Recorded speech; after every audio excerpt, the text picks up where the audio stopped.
La République démocratique du Congo, toujours en état d'urgence sanitaire à cause de l'épidémie d'Ebola, et les attaques contre les volontaires de la Croix-Rouge se multiplient. Certains ont été violemment pris à partie dans des cimetières lors d'enterrement des victimes de virus. Pourquoi ces volontaires sont-ils agressés? Reportage de Laure de Matos et Fabrice Biro.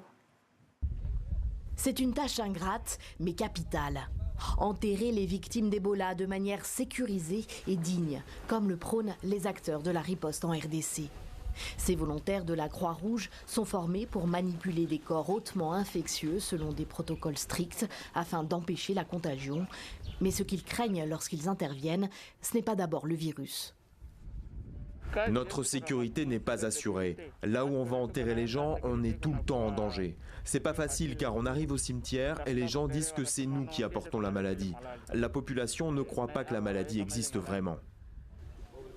La défiance de la population, qui pour une partie d'entre elles n'entend pas dire adieu aux défunts sans contact.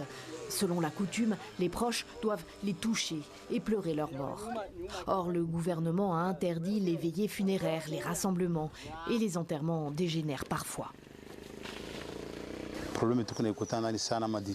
Il y a beaucoup de problèmes et de difficultés dans notre travail. D'abord, on n'a pas suffisamment de matériel. Et sur le terrain, on se fait attaquer et insulter tout le temps. D'ailleurs, il y a quelques jours, des collègues se sont fait tabasser à Nyamurongo. Ils se sont fait violemment tabasser.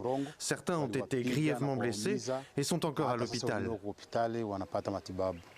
Une attaque qui a visé des volontaires de la Croix-Rouge il y a une semaine dans un cimetière de Bunia, capitale de l'Ituri, la province la plus touchée par l'épidémie.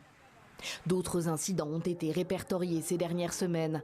Le 21 mai, à Rwampara, toujours en Ituri, des proches d'un homme soupçonné d'être décédé des suites de la maladie ont refusé qu'il soit inhumé par les services sanitaires.